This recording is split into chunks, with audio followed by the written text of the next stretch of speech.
Yeah, that bumper music's going to take a little getting used to. Well, good evening, and welcome to Wide Awake News. You're watching the Alternative Energy Hour. This is a production we put on Monday evenings during the first hour of Charlie McGrath's Wide Awake News production. Just for those folks out there who don't know, I want to welcome listeners from the Rents Radio Network. Thank you for listening. I want to thank listeners from the Oracle Broadcasting System. Thank you very much. Those of you in the chat room have the option of watching this production done live with video using that little Justin TV player that's down in the lower left of the chat. And we're now being carried by the Next News Network. So I think those are all the venues. And of course, if you just can't seem to find where we're being broadcast live, this will be posted to YouTube later on, both to Charlie's channel and to my channel, which is Smart Scarecrow on YouTube. In any case, let's get on with it. Tonight, as my guest, I've got Mark Passio, who's an interesting character. I think he's been on with Charlie a couple times in the past, and I think I've run into him doing the broadcast rounds from time to time. And Mark brings some interesting messages to the table that I think deserve an airing. Mark, how you doing tonight?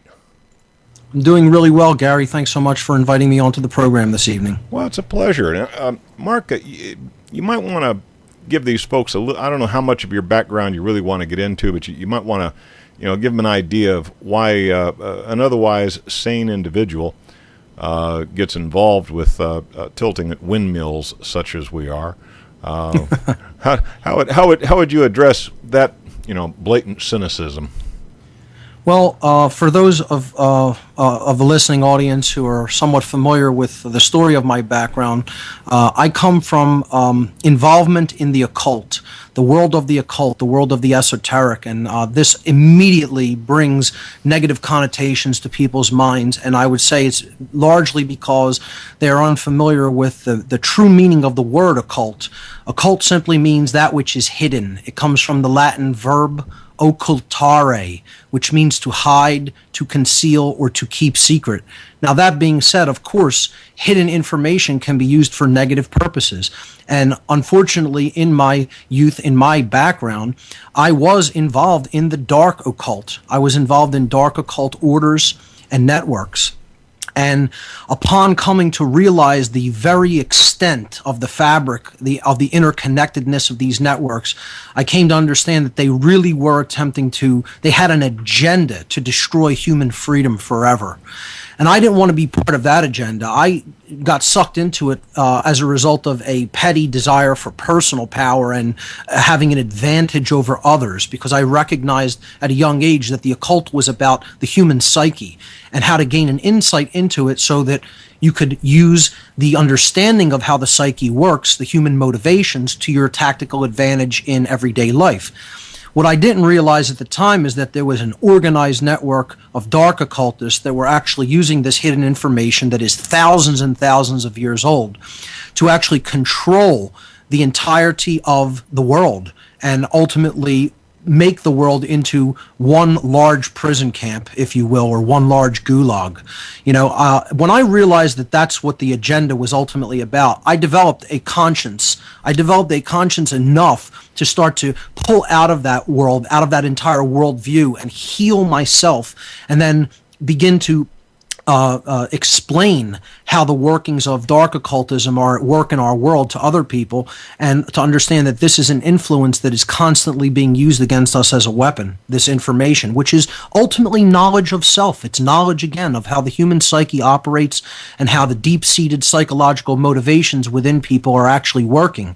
Those in possession of that knowledge, if they are in a low egotistical psychopathic mind state, absolutely have the capacity capacity to use that knowledge against those who they're keeping in ignorance of it, and they wield it as a tremendous tactical power differential, because a knowledge differential becomes a power differential. Knowledge is not power in and of itself, but when it is applied and used in the world to someone's advantage, then it becomes power. Yeah, let's talk about that a little bit, Mark, because you're talking to a skeptic here. You're talking to somebody who, has little or no, shall we say, spiritual belief system. Mm-hmm. And okay, so there's people who dress up in robes and dance around a goat skin or whatever. I mean, whatever their ceremony is or whatever their ritual is. The question that I would have as the skeptic is, do these folks, when they perform these, what would be referred to, I guess, as occult rituals or hidden rituals, I mean, do they honestly believe that the ritual itself it gives them some advantage or some power or some authority, or is it the understanding of human nature that they possess as kind of a sideline to this occult study that is the real source of their power? How do they feel? What I'm interested in, how do they feel about it? I mean, do they really think that dancing the hokey pokey does the trick, or are they sane enough? It is primarily the knowledge, primarily the knowledge of the human psyche and how it operates and functions in relationship to the mass public's ignorance of that information. But secondarily, they do believe in the gathering and focused intent of energy. And that has everything to do with a lot of what we're talking about tonight. And we're going to get into how they have kept the free energy that is the birthright for humanity suppressed through the religions that they actually foster onto the world, okay, and get people to believe in a wide scale. And the thing that you said that interested me is that you use the term belief system when it came to occult knowledge. And what I would say is that occult knowledge isn't a belief system.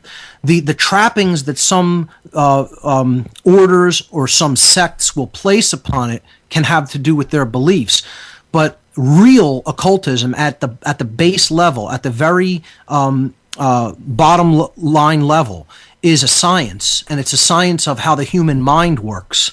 See, ultimately, their methodology is the control of the mind, because if you gain control of the mind, you gain control of the behaviors of other individuals, and then you can bend their will into conformance with your will and get them to basically enact your agenda for you, with you having to do very little work, but your will being carried out by other people whose mind you actually control. And they're not even aware that their minds are controlled from an external source to themselves. But this is what can happen when they apply the multifaceted methodologies of manipulation that they have at their disposal and have honed and actually really tweaked and refined for thousands of years. This is a priest class that we're talking about. People who think that it's all just about greed and about money. And it is about those things, but people who think that that's all that it's about are failing to understand that behind the politicians, yes, you go to the financial wizards, or the money masters, if you will. Okay, but behind that, even behind that, there is a priest class that is operating, that is actually directing the manipulation of human consciousness on this planet. And it doesn't require anyone's belief. This does not require anyone's belief system for it to be true. So I always give the example. Other people's belief are at work in their minds. We are not required to believe what they believe if for them to be willing to act upon their deeply held beliefs. So that's an important distinguishment that we need to make. People will say, well, I don't believe in what they believe. You're not required. No one is required to believe in what they believe. I always give the example. You ask someone, are you a radical, right-wing, fundamentalist Christian? okay, a total right-wing fundamentalist, and they'll say, no, I'm not. And I say, well, do you believe that you have to believe in what radical right-wing fundamentalist Christians believe for their belief systems to have some sort of an impact on your life and the Mark, way you live? Mark, we got to hold up, man. I'm hearing that bumper music. I'll let you slide as long as I could. To the audience, getting into an interesting discussion here. Please do stand by until after these blatantly commercial breaks, and we'll be right back with Mark Passio. And usually at this point in the show, I always remind the audience to please show those advertisers just a little bit of love, because without them, we'd have no broadcast. So thank you very much for sitting through our first break of the evening, and now we'll get back into this discussion with Mark Passio. And Mark, one of the questions that came through the chat room that we discussed a little bit off air during the break is, okay, you've got this, occult affiliation, and I guess you would consider yourself an initiate into the clan or whatever they refer, the coven or whatever they refer to themselves as. But at some point or another, you decided it wasn't for you. What was the motivation? What got you to change your mind and proceed to the light side of the force? Yes. You want to address that one? Great question. And the answer is enormity of suffering. Being put down into the depths of suffering by natural law, by the actual forces that are at work in our lives that govern the consequences of human behavior. Being put into a place where the only two options were to reverse my position, reverse my deeply held belief systems at the time, and learn what the truth that was taking place was, or die. And I chose to climb that ladder from that deep and dark hole that I had dug myself into. And enough suffering is what put me at that rock bottom level before I made that decision. It wasn't any, just wonderful fortuitous thing. It was suffering enough that I realized this is me doing this to myself, and I have to reevaluate my position, because maybe the fact of the matter is that I was wrong, and I need to reevaluate what I think the truth about the world is, and start completely taking on a different worldview that is more holistic and not separatist and not flying in the face of natural law. And that's what this group wants people trapped in and calcified in their belief systems. They love the way religions work because it keeps people in a box for consciousness and keeps them separated.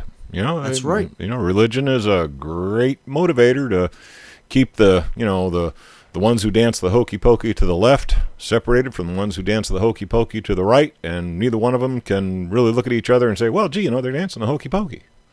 And I think that's a great place to just talk about the meaning of words for a moment. When we talk about religion, the thing that's holding their power structure in place is two universal religions, and they're not what people would ordinarily associate as religions. The word religion, it comes from Latin. The verb religare in Latin, religare, that's where the modern English word religion is derived from. And religare means to tie back, to thwart from forward progress, to hold back. Now, it's so interesting.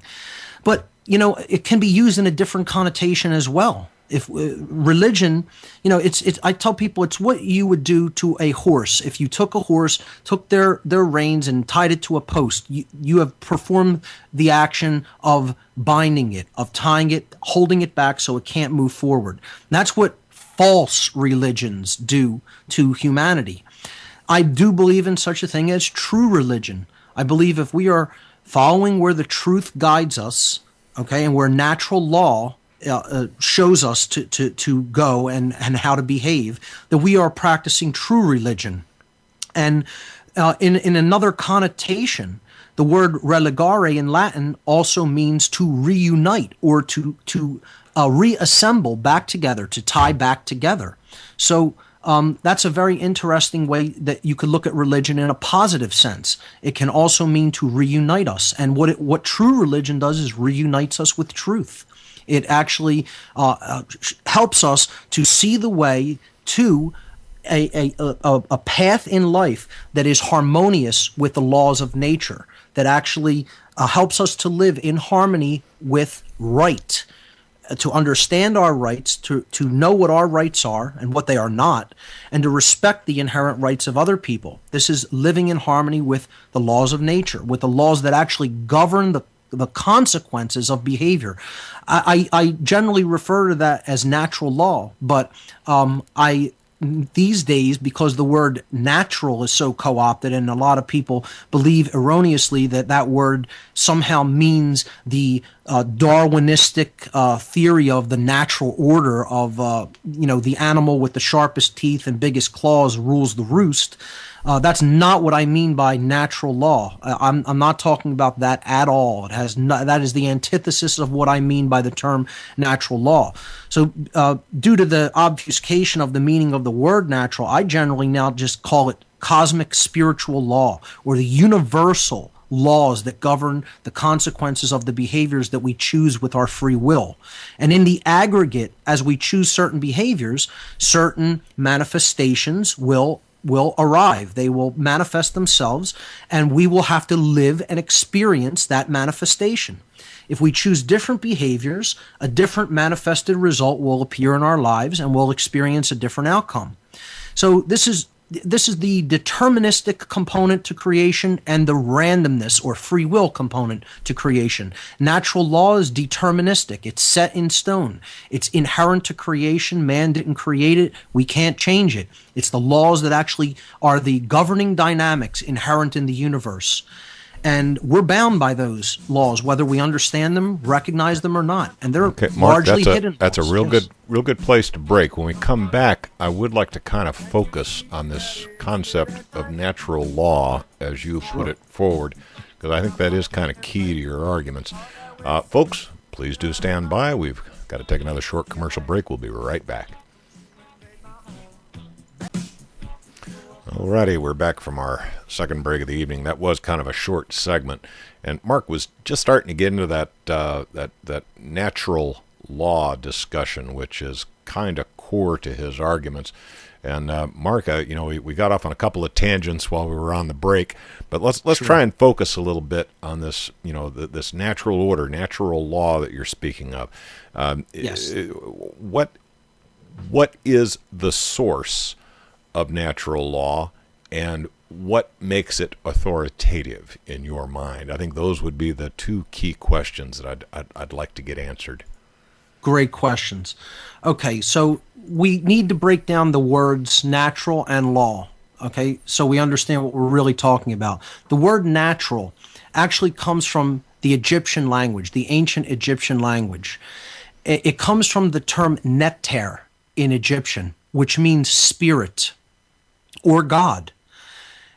Al, the root al in many ancient languages is the root word that meant light. So if we put them together, the light of the Spirit. Or in English, we could take the al and extend it, that this is the basis of our word all, meaning everything, or the Spirit all, neter all, the all Spirit, everything as Spirit. Okay, so everything that is in existence, in manifested physical existence, has an underlying causal nature that is spiritual in nature. We are physical beings. We are not physical beings. We are spiritual beings having a physical worldly experience to learn and grow and evolve. Our underlying base nature is that we are spiritual beings. And everything has that base nature to it, that everything is of a spiritual essence at its core, and it is manifesting here. So this is what we mean by the term natural. The whole of the universe, of all creation, is natural. It is naturally occurring. It has a basis in reality. It is inherent to creation. That's what the word natural means. Inherent to creation. It was not made or caused by humankind at all, not made by humanity, not man-made. That's what natural means. And law, the term law means that it is descriptive of conditions, existing conditions that are active and that are binding, meaning they have an effect and they are also immutable. They cannot be changed simply because we don't understand them or we don't like them or we aren't comfortable with them being in place. So laws are inherent existing conditions within creation that are binding and immutable. So gravity is one of these laws. Electromagnetism is one of these laws. The forces that hold matter together, these are laws that are inherent in creation. And yes, they are scientific and physical in nature. Okay, they are bound by governing dynamics. That's what natural law is. All laws that are not man-made laws, that are made by creation, are the governing dynamics of the three-dimensional space-time continuum that we call our physical universe. Now, there are unseen laws within these parameters, these boundary conditions, and the part of the laws that are unseen work to govern the consequences of the behaviors that we choose as a result of having free will. We can choose the behaviors that we will or will not take, and then there are consequences. So this concept of natural law or cosmic spiritual law has been called consequentialism in the past by many philosophers and mystics and teachers. And I love the term. I think it is very appropriate to understanding what we're really talking about when we talk about natural law. It is the universal and non-man-made, the inherent, binding, meaning they are in effect, and immutable, meaning unchanging conditions that ultimately govern the consequences of behaviors that are chosen by intelligent beings.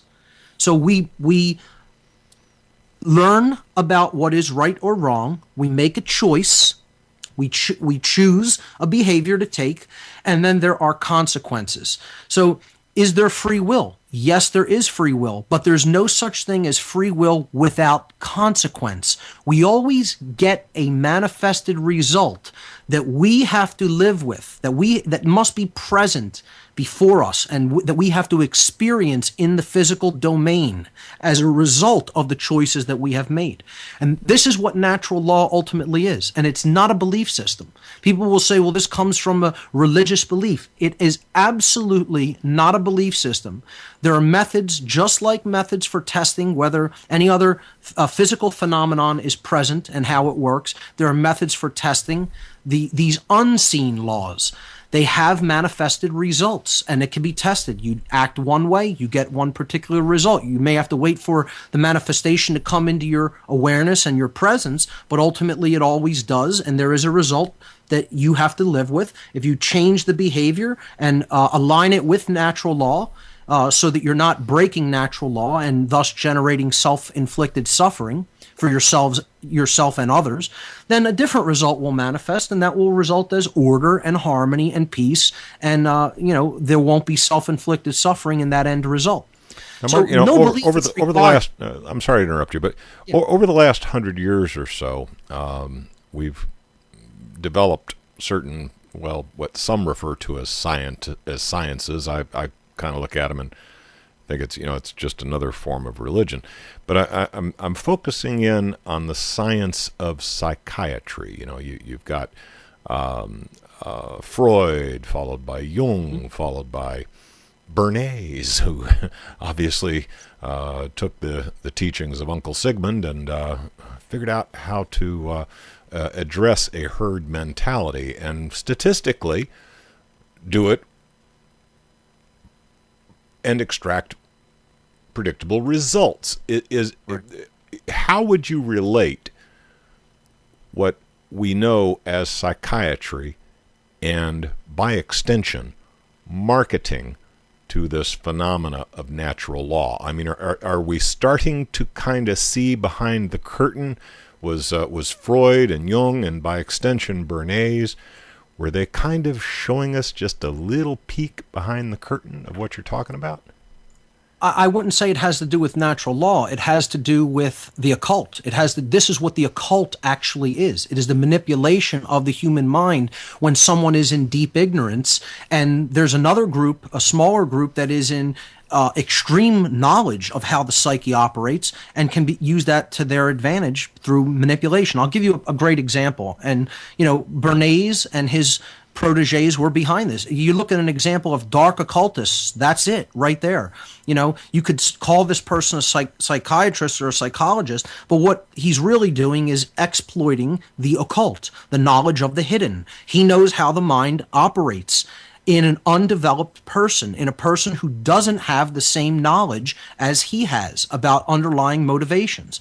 So a great example, I don't know if you're familiar with it, some of your listening audience may be, or you even may be. In the early 1950s, Betty Crocker was attempting to sell instant cake mix to the public. They wanted to market this to housewives on supermarket shelves, and it sold appallingly. Housewives had basically mandated, we don't want this. This is not something that we are interested in. We enjoy making cakes for our family from scratch, or any other baking products that we make from scratch. We invest our time and our care and our attention and our love into the outcome, and we nourish our family through it. And we don't want this instant stuff. They looked at it as it was cheating, or it was giving somebody something that was superior. They felt guilt. Guilt was the emotion that they felt if they cut a corner in maybe both nutrition and time, attention, and care for their families. And the company, Betty Crocker, didn't want to accept it. Okay, we just came up with a product and they don't want it, and that's it. We got to go back to the drawing board and come up with something that they do want. No, that wasn't good enough for them, this mandate from the masses. They wanted to make them want it, and I'll explain how they made them want it after we come back. You heard the break music this time. Yes. All right. Mark Passio, thank you. It's been a really cool presentation here so far, but folks, we do have to take one more break. We'll be back in just a couple moments. Please do stand by. And we're back from that break, and this will be our last segment with Mark Passio, so I'm going to hope he is able to tie all the pieces of what we've been discussing together. Offline, we were talking about juicing and a whole lot of other stuff, but Mark, that's for another day. Now, sure. We'll get into that another day. But sounds good. We've been focusing in on natural law and how I propose that perhaps Bernays and his marketing might have something to do with this occult knowledge, and I think your argument was, yeah, it's there, but I'm not sure you really. Whoops, doggone it! Did I lose Mark? Yep, I think I lost Mark. Doggone it! Just as I was about to ask him that all important question and try tying this together, I think I lost him. There he is. Okay, I got him back. Okay. You there, Mark? We're back. Yes, right. I am. All right, let's see if we can tie this together now. So we got marketing and occult knowledge, and I was proposing that perhaps marketing was taking a little peek behind the curtain, and you were starting to address that issue. Let's see if we can use this last segment wisely and tie together all the loose ends and finish our arguments. This is actually a great way for people who are just newcomers to the topic of occultism and mind control to really understand what it's actually about. And it is ancient psychology. That's what we're really talking about. That's all the occult. That's all the occult knowledge that I'm talking about is.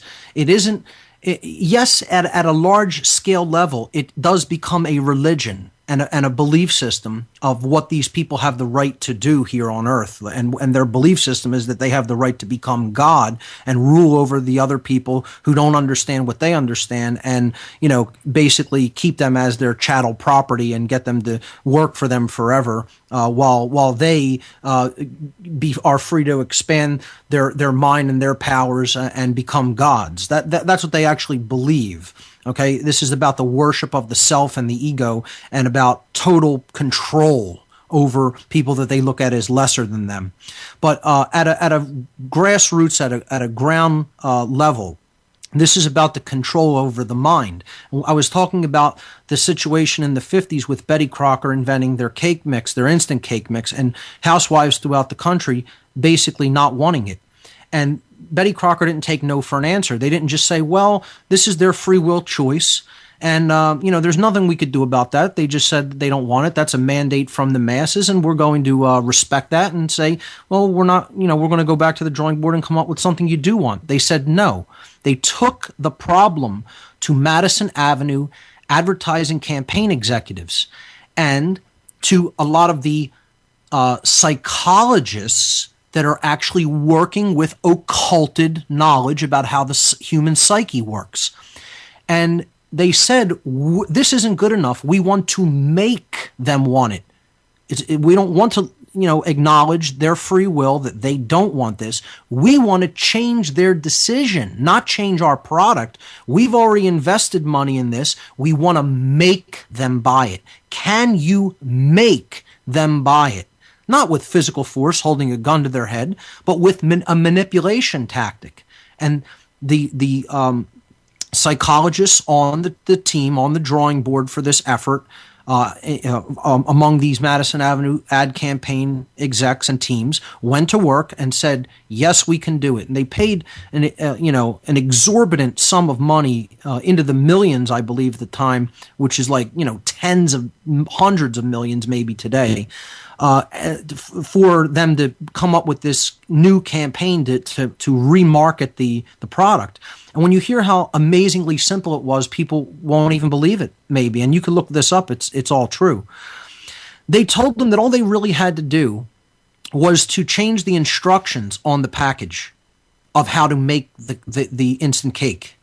That's all. They didn't have to change the product one bit.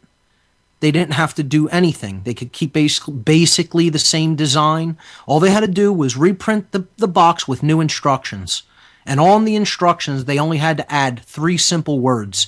And they said, you add these words to the box and the cake mix will fly off the shelves. And it did. They were exactly correct. And those 3 words were, in the instructions, add 1 egg. That was the words they had to add to the box. And then women bought the product. See, what they found out is that the emotion that women were feeling, as I said in the last segment, was guilt.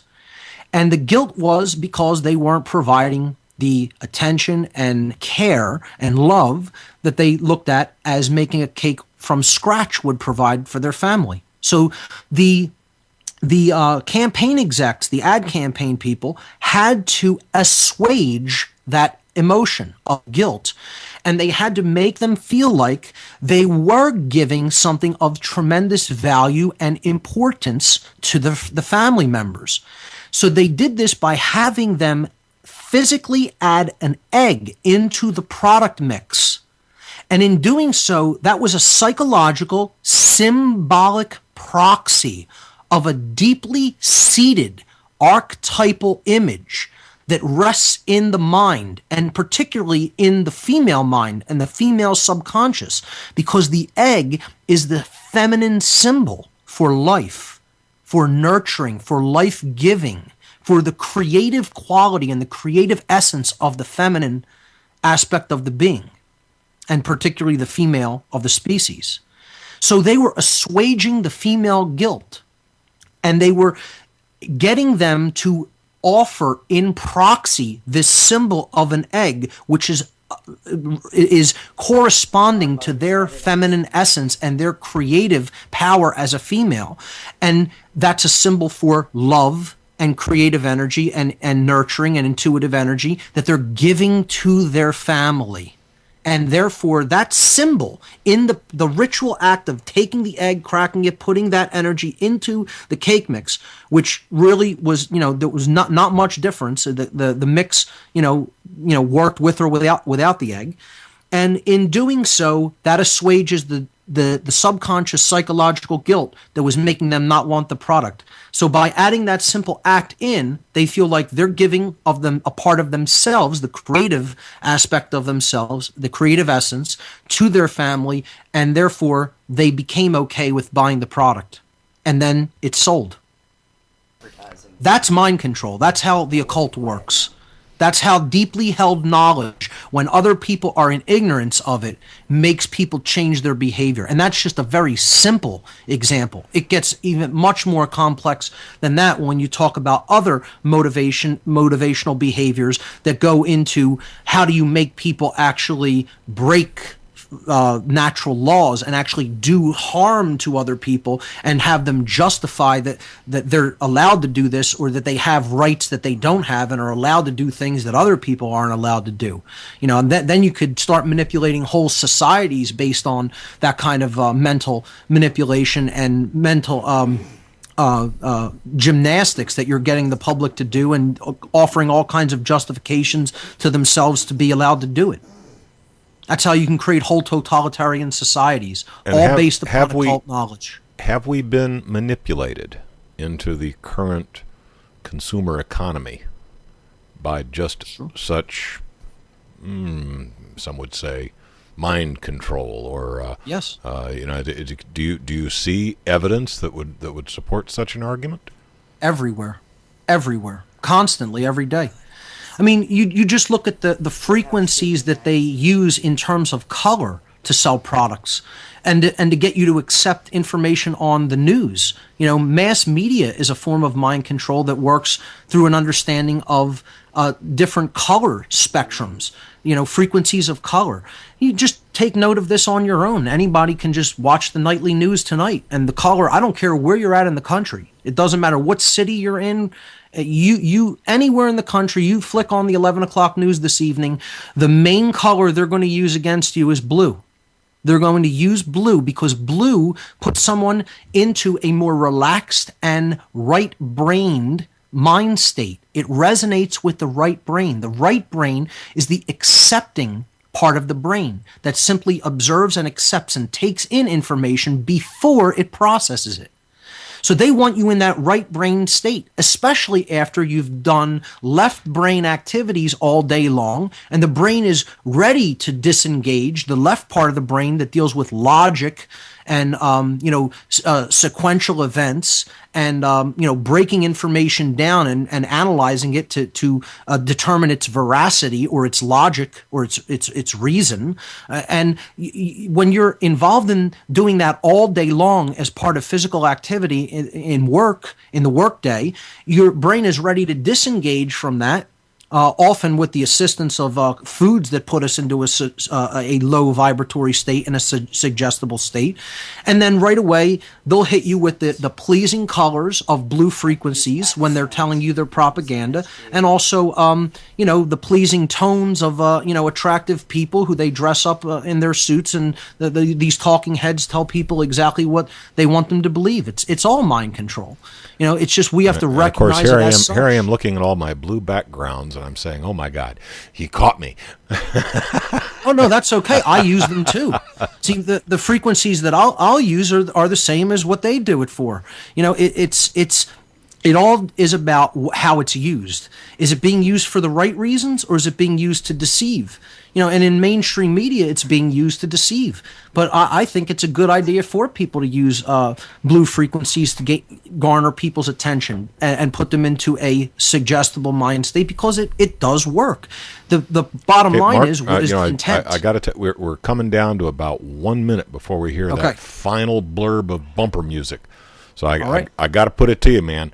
Sum it up. Give your closing remarks before they pull out the hook and drag us off the stage. Okay, 2 things. I want to give people my website, whatonearthishappening.com. There's tons of information there in the forms of videos and podcasts, especially the podcasts. I recommend people go to the podcast section, start at podcast number 1, go all the way back to number 1, work your way forward. It's a tapestry that is presented in a linear fashion, building information upon earlier information. And visit the freeyourmindconference.com website. Free Your Mind 2 coming up here in Philadelphia, April 25th through 27th, 24 speakers from all over the country. Anyone in the area or even outside of the area, you don't want to miss this one. Come to Philadelphia in late April for the Free Your Mind 2 conference. freeyourmindconference.com. Whew, you got it out there, Mark. Gary, thank you so much. You've been studying that fast talking, haven't you? Mark Thanks so Passio. much for having me on tonight. I appreciate Oh, it. you made for a very interesting presentation. I want to thank you very much for being my guest tonight. Thank you. Take care now. You too. All right, folks. That's a wrap for the Alternative Energy Hour tonight. Please do stay tuned. Charlie McGrath will be along with the second hour of tonight's presentation with Sheriff Mack.